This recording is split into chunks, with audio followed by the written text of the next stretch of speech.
굵직굵직한 것만 골라가지고 살아가기에도, 줄기를 잡아 살아가기에도 24시간은 금방 가요. 이제 여러분 여기서 법문 끝난 뒤에 공양 드시고 나서 집에 가면 2시, 3시 금방 돼요. 그렇죠? 그러고 나서 이제 오후 약 좀 챙겨 먹고, 아이고 허리야 하고 잠시 앉았다 일어나면 저녁 공양 시간이에요. 그래서 이제 한 숟갈 또 잡수고 약 좀 챙겨 먹고 그럼 TV 봐야 돼요. TV 좀 1개, 2개 보다 보면 눈이 굼실굼실 감겨 잘 시간이에요. 그래서 화장실 한 2번, 3번 왔다 갔다 하다 보면 날 새요. 그렇지 않나요? 그러니 굵직굵직한 것만 골라서 살아가기에도 우리에게 주어진 하루 24시간의 생애는 참으로 짧더라라는 거죠. 그래서 시시콜콜 사소한 것에 신경 쓰지 않고 굵직굵직하게 큰 것만 둥치를 잡아서 줄기를 잡아가면은 일단 긴장을 덜하게 되고 그것으로 인해서 탈이 덜 나. 그렇겠죠? 탈이 안 나니까 이 말이 삶을 크게 보라는 거예요. 높은 데서 내려다보고. 우리가 보세요. 요 서초동에 여기 보면은 그 우면산 있습니까? 가까이 우면산, 청계산 이런 산이 거기에 올라서서 본 세상과 히말라야 꼭대기에 올라서서 내려다본 세상에 이 보여지는 폭이 어떻겠습니까? 넓이와 깊이가 다르겠죠? 똑같아요. 항상 우리 마음에 특히 나이 들어갈수록 마음에 히말라야 산 하나 품고 살아야 된다. 제가 이런 얘기를 합니다. 매일 그 등산하듯이 히말라야 산에 마음으로 올라야 돼. 그 꼭대기에 올라서서 세상을 주류하던 내려다보는 눈을 자꾸 가져야 돼. 그러면 별거 아닌 것에 내가 삐지지도 않고 속상하지도 않고 서운하지도 않아질 수 있잖아요. 그래서 탄주지어 불유지류라고 하는 말. 이 말은 뭐냐? 그러면 이제 사람들이 이래. 내가 가진 게 있어야 통 크게 살죠 말하는데 여기선 가진 걸 말하는 게 아니에요. 가진 걸 갖고 뭘 통 크게 살아라 이 말이 아니에요. 뱃속 편안하게 살아라는 거예요. 뱃속. 내 뱃속 편하게 사는 것이 가장 행복한 것이라는 말을 바로 이 말 속에 담고 있는 거예요.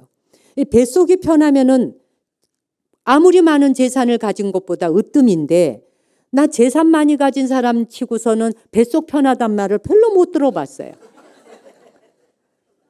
그래가지고 이제 가지려고 애를 썼습니다. 그래서 가졌습니다. 가지고 났더니 이걸 관리해야 되니 관리인이 된 거야. 돈 관리인이 돼가지고 돈에 매여서 돈 관리인이 돼서 그때부터 이제 이게 매여가지고 주인 행세를 못하게 되대. 그렇지만은 기왕에 벌 수 있으면 많이 버셔요. 버는 데는 잘 써야 돼. 벌기만 해서는 소용없고 우리가 삼시세끼 밥 먹고 사는 건 뻔해요. 예, 그저 자기 식구와 가족들 교육하고 쓰는 데 비용을 제외한 나머지는 다 환원해 보면은 환원해 놓으면 어떻게 되느냐. 우주간에 자기 삶의 조상 대대로 자손 마음대로 부유하게 살게 돼. 나누고 베풀면. 그죠? 어쨌든 뱃속이 편안해지면은 통이 커지는 거예요, 사람이. 그렇죠? 그러니까 옛부터 마음 크기를 가로 한치, 세로 한치, 방촌이라 그랬어요. 그렇죠? 가로 한치, 세로 한치 딱 사각형 하면은 그게 방촌이에요. 네. 요 구들장 요거 하나 요렇게 방촌. 근데 그 방촌이라고 하는 건 뭐냐? 마음보. 우리 마음보, 심보 잘 써라 그러죠. 마음보라는 게 뭡니까? 남을 대하는 마음 자세가 마음보거든요. 다른 사람 대하는 심보가 마음보예요. 마음보. 마음보를 잘 써라. 근데 우리가 이 마음보를 잘못 쓰면 어떻게 돼? 별거 아닌 일에 자꾸 속이 뒤틀려. 응? 삐지고 뒤틀리고. 요게 뭐냐면 마음보 자체가 자리를 못 틀고 앉았는 거예요. 응? 공간이 없어요. 그래서 요 마음보는 우리 신체 구조 안에 어디에 위치하고 있느냐? 바로 배꼽 밑에 단전에 붙어 있어요. 요 마음보가. 그래서 숨 들이셔라, 숨 내쉬어라, 호흡, 삼매. 모든 수행의 시작과 끝은 호흡으로 돌아가 호흡으로 끝내. 그 자리에서 의심, 의구심도 일어나는 것이고 그곳을 후들러 파는 거죠. 그렇죠? 마음보가 그 배꼽 밑에 딱 거기에 가로, 세로 한 치씩 해서 딱 거기 붙어 있다. 그 단전을 잘 쓰라는 얘기예요. 그 마음속이 넓으면 배를 삼키고도 남을 거대한 그런 이 고기가 그 안에서 논인다는 거죠. 그런데 마음보가 그 공간이 없으면 어떻게 돼? 옛날에 그런 말 하죠. 밴댕이 소갈 딱지. 밴댕이만 있는 게 아니라 밴댕이에 소갈이 붙고 딱지가 붙어요, 거기. 이 말을 잘 풀이하셔야 됩니다. 밴댕이는 내장이 아주 조금밖에 없죠. 예, 그래서 밴댕이 같다면 알맹이가 없어, 이런 말이거든. 뭐 어디 마음 주고받을 데가 없어. 넌 왜 이렇게 속이 뒤틀려 있니? 라고 하든지 뭐 이런 말 하잖아요. 이렇게 마음보에 가서 공간이 또 하나가 차지하고 있어야 물고기가 와서 논일 정도가 되고 배를 삼킬 크기가 되는데, 밴댕이 소갈에 딱지가 되니까 아무것도 가서 들러붙을 게 없어. 지 자신의 말도 안 들려, 남의 말은 더더군다나 안 들리는 거죠. 그게 신경쇠약이 오는 거예요. 신경쇠약이라고 하는 건 삶 자체를 크게 볼 수 없고 크게 받아들일 수 없기 때문이에요. 그러니까 사소한 것에 매달리니까 신경줄이 점점 쇠약해지죠. 신경증이라고 하는 건 증세잖아요. 증. 근데 신경쇠약은 약이 따로 없어요. 거기서 오는 약은 뭐예요? 마음 편하게 가지세요. 이게 약이에요. 그렇죠? 그 절에 가면 스님들도 그 말씀 하시는데 병원에 가면 돈 내고 그 말 듣고 오잖아요. 안 그래요? 네, 돈 내고 편하게 마음 가지시고 서두르지 마시고 천천히 그냥 가세요. 예, 알았어요. 돈 왕창 주고 그러고 오시더라고. 상황을 크게 멀리 보라는 거예요. 그리고 수용하라. 그렇게 되면 이제 내 속이 좀 편안해질 수가 있는데, 보통은 우리가 밴댕이 소갈딱지 같이 가지니까 받아들여지질 않으니까 납득이 안 가는 거야. 그냥. 그런데 우리가 어떤 상품에도 품질이라는 게 있지 않습니까? 물건 만들어 놨을 때 여러분이 뭐 마트니 백화점이니 어디 가서 물건 사러 가면 기왕이면 뒤져보고 가격표도 보지만 자기가 마음에 드는 거를 골랐을 거 아니겠어요? 품질이 좋아야지 한다. 인간에게도 품질이 있는 거예요. 사람도 저마다 품질이 있는데 요게 방촌에 붙어 있어. 마음보. 인간의 품질은 방촌에서 끝나요. 그 악질의 인간도 있고 양질의 인간도 있는데 요게 방촌이 결정하는 거예요. 마음보 하나가. 그렇잖아요? 그래서 인품이라고 하는 건 인간의 품질을 말하는데, 품질이 보증된 사람은 가는 곳마다 환영받고 만나는 사람마다 도움을 줘요. 왜? 자기도 가는 곳마다 남을 도와주니까. 도울 수 있는 한 최대한 도움 주니까 자기가 어려울 때도 남도 또 도움을 주는 거예요. 그래 만나는 인연마다 자기에게 도움을 주죠. 내 품성에 품위를 매기는 것은 바로 나 자신입니다. 인품을 가다듬는 일은 내 마음가짐에 달려 있는 거예요. 어떻게 내가 인품을 가다듬어야 할까? 인품을 가다듬는 건 내 마음가짐에 있는데, 옛부터 그것을 씨줄과 날줄을 바로 세우는 것과 같이 마음을 바로 세우라 이랬거든요. 씨줄 날줄을 바로 세워라. 이게 뭔 소리겠는가? 무슨 소리냐? 인품을 가다듬으려면은 인품을 가다듬고 인품이 좋은 사람 옆에 가면 나만 좋은 게 아니라 주변도 다 좋아요. 그렇죠? 인격 좋고 인품 좋은 사람 곁에 가면 그 사람을 알고 지낸다는 것 자체가 영광인 경우가 있잖아요. 근데 경우에 따라 내가 저 사람을 안다는 게 수치스럽고 부끄러워 도망가. 눈 마주칠까 봐. 그렇죠? 이게 자기 품격이에요. 그 품격은 어디서 나와요? 방촌, 마음보에서 나와. 외우셔야 돼요. 마음보. 예, 요거 잘 따라오셔야 됩니다. 그러니까 인심 좋고 인격 좋고 인품 좋은 사람 주변에는 주변 사람까지 다 좋아요. 하나 더하기 둘은 셋이다라고 말하지만 입적하신 숭산 스님께서는 제자에게 그런 말씀하신 적이 있어요. 하나 더하기 둘은 제로다 이렇게 말해서 공이다. 제자가 어이가 없잖아요. 아니 스님 그게 무슨 말씀이세요? 초등학교 다닐 때 산수 안 배우셨어요? 하나에서 둘을 더하면 셋 아닙니까? 라고 하니까 스님께서 그래 누가 나한테 사과를 하나 줬다. 하나의 사과를 먹었어. 그랬더니 그 사람이 보더니 2개를 더 주면서 더 잡수시오 해서 2개를 또 먹었어. 하나 먹고 2개 먹었더니 어디 갔느냐? 3개 먹었는데 싸그리 없어지지 않았느냐. 응? 그런데 그 사과를 먹고 에너지 기운을 마음보를 어떻게 쓰느냐에 따라서 무한대로 혜택을 줄 수가 있고, 사과를 하나 더하기 2알에서 3알을 먹었는데 지 먹고 그냥 배가 부르니까 어떻게 성질만 내. 배부르니까 짜증만 내. 아니 자기 배 부른 걸 왜 남한테 짜증 내겠냐. 이게 마음보가 결정하는 거거든. 학교에서는 하나 더하기 둘은 셋이라 가르치지만 불법문 중에선 선의 세계에서 하나에 둘 더하면 한 개 먹고 두 개 먹고 그 힘과 에너지를 어떻게 쓰느냐에 따라 무한대로 펼쳐진다. 이런 계산법으로 살으라는 거예요. 안 그래요?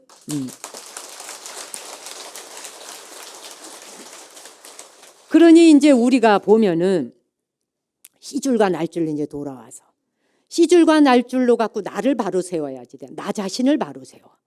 자, 내가 나를 바로 세우는데 왜 씨줄 날줄이 나오느냐? 가로를 위라 하고 세로를 경이라 해. 그렇죠? 경도, 위도. 그러죠? 경도와 위도. 가로를 위, 그 다음에 세로를 경이라 해서 지구 좌표를 위도와 경도라고 말하잖아요. 자, 그래서 우리가 반듯한 거 따져보다 뭐 어쩐다 할 때 경우가 바른 사람인데 경위가 바르단 말이에요. 경위를 따져보자. 가로 세로 아구 맞춰보자. 이 말이거든요. 가로 세로 따져보자. 이 아구가 맞나? 응? 그래서 세로줄 가로줄 맞춰서 딱 맞아 떨어지나 안 맞아 떨어지나 네 말이 지금 경위가 바른 소리냐 안 바른 소리냐. 근데 우리는 인간이 경우가 있어야지 이러잖아요. 이 말이 경위가 있어야지 이 말이에요. 경위. 씨줄 날줄 가로 세로 아구 딱 맞아야지 이 말이에요. 동양에서는 경과 위 중에서 당연히 경을 중요시 여겨요. 경. 세로를 중요하게 여겨요. 동양은. 세로줄을 중요시 여기고 또 이 서양에서는 가로를 중요하게 여겨요. 그렇죠? 동양은 경주를 중요하게 여겨. 경을 우선시해요. 그래서 중요한 건 전부 경이 들어가. 경전. 불경, 성경, 경구, 경전 이게 전부 다 경, 세로줄로 나가는 거예요. 쫙 경을 옛날 글 써도 세로로 쓰잖아요. 그죠? 가로로 쓰기 시작한 건 서양 문물이 들어오면서부터. 그래서 이제 세로가 가로보다 더 중요하다는 말이에요. 동양에서는. 왜냐하면 세로는 불변하는 것을 나타내거든요. 변하지 않아. 그래서 세로줄은 날줄이 되고 가로줄이 씨줄이 돼요. 아무튼 그래서 이제 그 주역에서도 보면 항상 같은 것은 세로줄에 놓는 거예요. 중요한 건 경. 그래서 뭐냐면은 이 방촌. 세로줄을 잘 세워야 세로줄이 똑바로 서야 가로줄은 저절로 따라가거든요. 우리나라에서는 이 호적등본 같은데 뭐예요? 아버지 세대주 호주가 세로줄에 서잖아요. 그 다음에 자식이 옆으로 쫙 가로로 나가죠. 누구네 집안에 이 사람이 할아버지고 아버지고 뭐고 그 옆으로 쫙 이래 나. 서양 사람들은 가로로 전부 나가요. 그래서 결혼 10번 하면 10명의 남편 이름이 따라 붙잖아요. 그렇죠? 예. 그래 안 그래? 예. 그 가로줄이 중요한 거예요. 근데 우리는 세로줄이 중요해요. 동양에서는요. 그래서 이게 이제 그 세로를 따라서 쭉 가다가 보니까 변함이 없는 거예요. 세로줄에 있어서는. 그 우리가 이 세로가 똑바로 서야 내 안에 방촌 안에 경전 하나를 모시고 다니는 게 되는 거예요. 네. 가로 세로 아구가 딱 맞아서 경이 바른 사람, 경우가 바르다잖아요. 그거는 내 안에 경전 하나를 떡 모셔서 항상 옳고 그름에 있어서 따질 때 남에게 피해 주지 않는 삶을 살아가는 올바른 자를 가로 세로 방촌에 마음자리에 경전 하나 모시고 산다. 내 안에 부처님 모시고 사는 자. 그게 똑바로 산다는 뜻이거든. 또 이거 공부하려고 여러분이 여기 절에 다니시면서 경도 읽고 법문도 듣고 사경도 하시고 이러는 거 아니겠어요? 그렇죠? 예. 그래서 우리가 그렇게 하다 보면 가로 세로를 똑바로 세워가지고 방촌의 마음보를 똑바로 쓰게 될 적에 오장육부가 든든해진다는 말 들어보셨어요 혹시? 예, 오장육부가 든든해져. 오장이라고 하는 것은 여기 뭐 이제 의사 선생님들이나 한의원 그 하시는 의료계에 계시는 분도 계실지 모르지만 조선시대에서부터 내려오는 보양이라고 하는 몸을 보양시키고 기른다라고 하는 거기에 보면 오장의 기운을 북돋우는 방법으로는 총애를 받더라도 치욕을 당하더라도 놀라지 않고 받아들이면 간이 편안해진다. 네. 누가 막 사랑하면은 막 끌려가가지고 좋아 죽겠어. 그러면 이것도 간을 상해요. 왜? 지나치게 사랑하는 애정관계도 간을 상해요. 그렇죠? 그 다음에 또 치욕을 당해. 누구에게 무시당하고 욕을 듣고 이러면 어떻게 돼? 막 분노가 일어나죠? 치욕을 당했을 때 깜짝 놀라고 막 허우적거려. 이러면 당장 간을 친단 말이죠. 오장의 기운을 북돋우는 데는 총애를 받거나, 즉 누군가에게 극진한 사랑을 받거나 칭찬을 듣더라도, 또 치욕을 당해도 놀라지 않아요. 그렇게 있는 그대로 그냥 무덤덤히 받아들이면 간이 평안해지고, 움직임과 멈춤을 경건하게 하면 심장, 하트, 심장이 안정감을 갖게 된다. 그 다음에 음식 먹는데 절제가 뒤따르면 비장이 안전해져. 위장과 비장, 비위 상한다 이러죠. 비장과 위장이 안 좋으면 비위 뒤틀린다 그러잖아요. 꼴 못 보는 거. 음식을 절제해야 돼. 과식하지 않고. 그러면 비장의 기운이 새어나가지 않는다 그러잖아요. 그 다음에 숨을 조절해. 호흡을. 들숨 날숨. 호흡을 조절하고, 필요 없는 말하느라고 그냥 쓸데없는 욕하고 필요 없는 수다 떨고 이렇게 말수를 줄이면 폐가 저절로 온전해진다. 그렇잖아요? 그 다음에 고요하게 욕심을 부리지 않아. 필요 없는 욕심을 내지 않아. 칭찬을 지나치게 듣고 싶어 하는 것도 욕심이거든. 자기가 하는 방향대로 따라왔으면 좋겠다는 것도 욕심이거든. 욕심이 뭐 돈만 가지는 게 욕심인가요? 다른 사람의 사랑을 질투하고 시기해서 내가 빼앗고 싶은 마음도 이거 전부 다 욕심이거든. 이런 욕심을 줄일 때 콩팥, 신장이 안정된다. 아시겠어요? 예. 그러니 간, 심장, 비장, 그 다음에 폐, 그리고 콩팥, 신장. 요 5가지 오장이 튼튼해지려면 심기 안정감 가져라. 즉 방촌이 안정돼야 된다. 마음보. 아시겠죠? 예. 그래서 간이 건강하지 않은 사람은 눈이 어지러워서 눈 안광이 흔들리잖아요. 안광이 없어. 눈에 빛이 없어요. 눈이 흐리멍텅해지면 내가 간에 좀 위험하구나. 스스로 자기 거울 보면 알아요. 노인이 되어서만이 아니에요. 노인이라도 기도하고 수행하면서 정신 똑바로 차리면 눈에 안광이 번쩍번쩍해요. 눈에 호랑이 빛처럼 빛이 나야 되거든. 이게 신심이거든요. 응? 부처님의 말씀하신 대로 살아가면 걱정할 게 뭐가 있겠어요? 못 살았어도 살라고 노력하다 보면 눈에 그냥 빛이 번쩍번쩍 나는 거예요. 뭐 그까짓 거 나이 먹는 게 뭐 중요하겠어요? 나이는 저절로 먹는 건데. 안 그래요? 그 다음에 폐의 기운이 없으면 어떻게 돼? 살이 마르잖아요? 빼짝 마른 사람이잖아요. 그냥 날씬한 게 아니라. 신장의 기운이 없으면은 정신 상태가 혼미해져. 지금 현대를 살아가는 사람들이 정신질환을 많이 앓는 이유가 신장, 수기가 따뜻하지 않아서라는 거예요. 배꼽 다 내놓고 다니니까. 신장은 항상 덮어주라는 거거든. 이게 물기운이거든. 물이 냉각수가 되고 차가워지면 온전한 기운이 돌아가지 않아요. 그래서 정신 이상자가 많아질 수밖에 없는 거예요. 신경정신과가 돈을 제일 많이 벌게 된 이유도 이 상황에 온 거예요. 도대체 이게 사람 사는 세상이라 말할 수 있어요? 그냥 마구제비로 사람을 죽여요.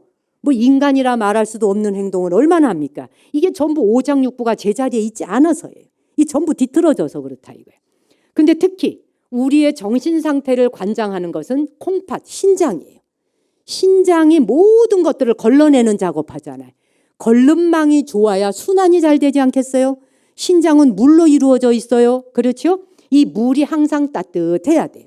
근데 물이 얼음처럼 차가우니까 밑이 차가워 아래가.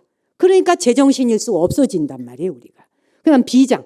비장의 기운이 떨어지면 어떻게 돼? 이빨이 들떠요. 잇몸이 들뜨고 이빨이 쑥쑥쑥. 아무것도 씹을 수가 없습니다. 머리카락 숭숭 빠지고 이거 전부 비장이 관장하거든요. 길을 고르게 해야 된다는 이야기예요. 그렇게 길을 고르게 하면 어디가 안정된다고요? 방촌, 마음보. 예, 마음보를 어떻게 쓰자고요? 배를 삼키고도 남을 만큼 크게 쓴다. 그 안에서 고래와 상어 같은 거대한 물고기가 놀 만큼. 시시껍절한 것엔 신경 쓰지 않는다. 아시겠죠? 별가하는 것에 신경 쓰지 않는다. 아시겠죠? 예, 그래서 우리가 한 생애를 사는 동안에 인생이 참으로 짧아요. 이 짧은 생애를 사는 동안에 마음보 하나만 대보살처럼 써도 인생이 평탄해지는데 그거 쓰는 게 잘 안 돼요라고 하는데 언제 써봤나요? 써보지도 않고 안 된다고 하고 써보시란 말이에요. 한번 써보기 시작하면 얼마나 재밌는지. 한 번 쓰기 시작하면 안 쓰기가 어려워요. 보살마하살의 마음은. 여기 오면 보살님 소리 들으시고 거사 소리 듣잖아요. 아니 거사님과 보살이라는 말 들으면서 보살과 거사처럼 행동하지 않을 것 같으면 그 이름값에 대해서 빚지는 거잖아요.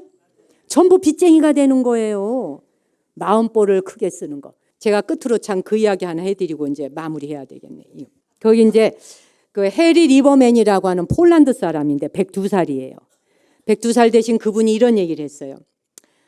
나는 젊지 않다는 걸 압니다. 그러나 나는 나 자신 늙었다고도 말하지 않습니다. 나는 다만 102년 동안 성숙했을 뿐입니다. 성숙이라는 것은 연륜과 함께 오는 것입니다. 성숙은 연륜과 함께 오는 거거든요. 나이 먹는다는 건 늙었다. 늙은 거는 벼슬이 아니에요, 여러분. 지금 애도 늙어요. 세월 가면. 누구에게나 닥쳐오는 일이에요. 그러니까 이건 벼슬이 아니죠. 훌륭할 것도 없죠. 그래서 나 자신이 젊지 않다는 것도 알고 나 자신이 늙었다고 말하지 않는다 그러나 나는 102살 동안 성숙했을 뿐이며 성숙이라는 것은 연륜과 함께 오는 것이다. 이 말은 내가 몇 년이나 더 살 수 있을까 이걸 생각하기보다 내가 오늘 하루 어떤 일을 더 나눌 수 있을까를 생각하고 사는 게 불자예요. 응? 그래서 우리가 나이 들어간다고 하는 건 젊은이에게 희망을 줘야 합니다. 나도 열심히 살아서 언젠간 아버지처럼 엄마처럼 나이 들어가고 늙어갈 때 할머니 할아버지처럼 나이 들어갈 때 내 늙음도 저렇게 아름답고 멋있어야 한다. 응? 여러분을 보는 것만으로도. 응. 그래서 연세가 드신 분들의 모습을 바라보는 것만으로도 젊은이들에게는 늙어가고 싶음을 기다리게 만들어야 돼요. 신도님들이나 누가 봐도 내가 꼬부랑 노스님이 되어서 늙어서 법문을 못할 지경이 된다 해도 나의 늙음이 신도님들 앞에 법다워야 되지 않겠어요? 응? 여법해야 되지 않겠어요? 그 마음은 누가 지녀? 지가 가져가야죠. 누가 마음 뽀가. 아시겠죠? 열심히 정진합시다. 고맙습니다.